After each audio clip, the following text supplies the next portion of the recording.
It has been a dramatic and a busy morning already as we learned just a matter of hours ago that the U.S., according to President Trump, launched a large-scale strike on Venezuela. We are going to run the country. In the early hours of January 3rd, 2026, explosions rocked Venezuela's capital, Caracas. Out of Venezuela, where several explosions have rocked the capital city there of Caracas. For the first time in decades, the world watched as a dramatic military operation unfolded. Not a coup, not a protest, but a direct foreign intervention that ended with Venezuela's long-standing president, Nicolás Maduro, in U.S. custody.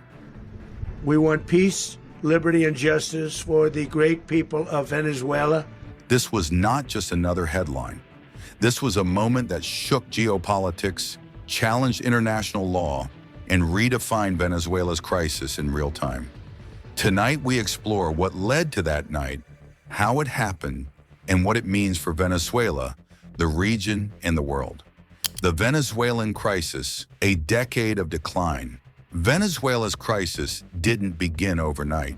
For more than a decade, the nation suffered a severe economic collapse, driven by mismanagement, corruption, and collapsing oil production, despite holding the largest proven crude reserves in the world. Between 2013 and 2024, GDP fell by more than 75%. Inflation skyrocketed into hyperinflation, and basic services like electricity and healthcare deteriorated dramatically. Millions of Venezuelans fled, one of the largest migration crises in the region's recent history, creating pressure on neighboring countries and global humanitarian systems. Blackouts, shortages, and social unrest became part of daily life.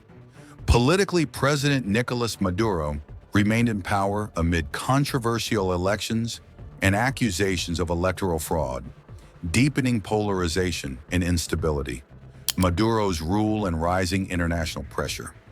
Maduro led Venezuela for nearly 13 years, succeeding Hugo Chavez in maintaining a socialist, state-centered political structure. Over time, the opposition government fractured, key institutions were weakened, and the economy continued to deteriorate. Internationally, tensions grew. The United States, European countries, and others accused Maduro's regime of corruption, human rights abuses, and links to narcotics trafficking. A force against a heavily fortified military fortress in the heart of Caracas to bring outlaw dictator Nicolás Maduro to justice. It was dark and it was deadly, but captured along with his wife, Celia Flores, both of whom now face American justice. U.S. authorities indicted Maduro on drug-related charges, seeking his arrest. Meanwhile, global powers such as China and Russia maintain strategic ties with Caracas, complicating diplomatic responses. Within Venezuela, power structures remain complex. Even as Maduro's leadership weakened, his loyalist circle controlled much of the military and state apparatus. A mysterious night, the U.S. operation. In the pre-dawn hours of January 3rd, 2026, a large-scale U.S. military operation, described by the Trump administration as a precision strike, was launched inside Venezuelan territory. Explosions were heard in Caracas as air defenses and key military infrastructure were targeted. Moments later, President Maduro and his wife, Celia Flores, were reportedly captured at Fort Tiuna, a heavily fortified military base. Within hours, President Donald Trump announced that Maduro had been taken into custody and flown to New York. A photo shared on social media showed Maduro blindfolded, in civilian clothes, aboard a U.S. vessel, a sight that stunned the world. The operation was named Operation Absolute Resolve by some analysts, involving U.S. Special Forces and airborne units, according to official and leaked reports. Maduro's detention in the U.S. marks an unprecedented intervention, capturing a foreign head of state on foreign soil in a rapid surgical mission. Immediate reactions and controversy. International reactions were swift and divided. The U.S. positioned the operation as a law enforcement action against a narco-state leader accused of drug trafficking and corruption. Supporters celebrated the removal of a leader they accused of years of repression. However, many governments condemn the move as a violation of sovereignty and international law. The United Nations and several countries, including Brazil, Cuba, France, and the EU, expressed deep concern, warning it could set a dangerous precedent for international relations. Within Venezuela, high-ranking officials denounced the operation as a kidnapping and illegal aggression, vowing resistance and urging national unity against foreign interference. On the ground, the situation was chaotic. Reports of armed groups targeting U.S. personnel and officials circulated, and the State Department issued evacuation warnings for U.S. citizens due to escalating insecurity. What happened during the raid? According to investigations and multiple sources, U.S. forces struck Venezuelan air defenses and key command centers to neutralize resistance. Maduro reportedly attempted to escape to a fortified safe room, but was intercepted and extracted within minutes. A remarkably rapid operation that left many questioning how such a tightly protected figure was apprehended so swiftly.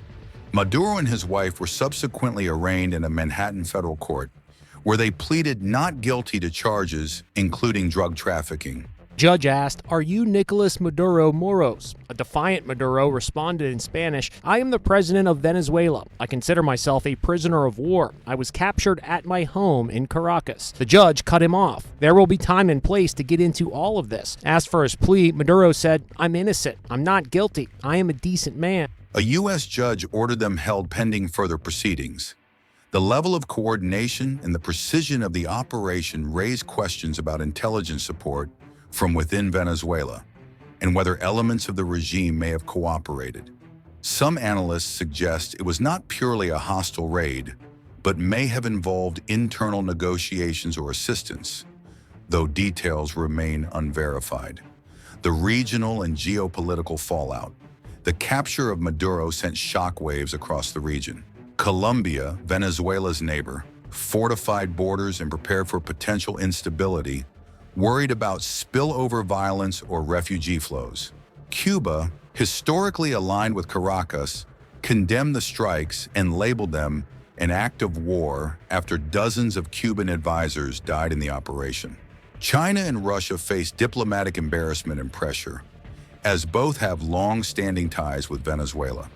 Washington used the operation to signal that foreign influence in the Western Hemisphere would not go unchallenged.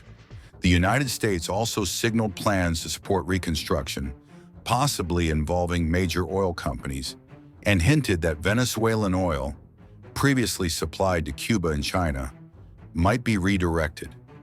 Daily life in the Venezuelan people. For ordinary Venezuelans, reactions were mixed. Some in the diaspora expressed relief and cautious hope for political change, yet others were hesitant to return, wary of lingering instability and economic unpredictability at home. Inside Venezuela, life was far from normal. Reports from various communities described heightened fear, checkpoints, and social tensions. A country still grappling with years of collapse, humanitarian distress, and uncertainty about what comes next. A turning point or new beginning? The night of Maduro's capture was not merely a dramatic headline. It revealed deep fractures in international norms, raised urgent questions about sovereignty, and spotlighted a country at the crossroads of crisis and global geopolitics. Whether this marks the beginning of stability, further conflict, or something entirely unforeseen remains uncertain. But one thing is clear: Venezuela's crisis and the mysterious capture of Nicolás Maduro will be studied for years to come, not just for its shock value, but for its profound implications across law, power, and the future of global order. If you found this breakdown useful, don't forget to like this video. It really helps the channel grow. Subscribe for more deep dive documentaries on global politics, hidden history, and events that shape our world beyond the headlines. And let us know in the comments. Was the capture of Maduro a turning point for Venezuela, or the beginning of a new kind of global conflict. Thanks for watching. Stay curious, stay informed, and we'll see you in the next video.